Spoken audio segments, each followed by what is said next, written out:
So I've got my digital voltmeter here. The seller did send this to me so I could go ahead and show you everything it comes with. Then we're going to go over the features of this. Now it does come with batteries. It does come with 2 AAA batteries, and they did provide a little screwdriver to go ahead and take off the back cover. It does come with a little storage bag right here to go ahead and just store everything. Of course, we do have our test leads over here. These are rated up to 600 volts, and they do have actually tips on there. That way, so you make sure you don't poke yourself.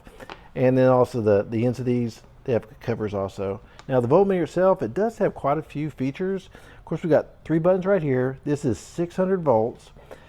First, we've got a LCD backlight, and then we also have a flashlight on the back of this. That way you can go ahead and see your work that you're doing in any dark environment.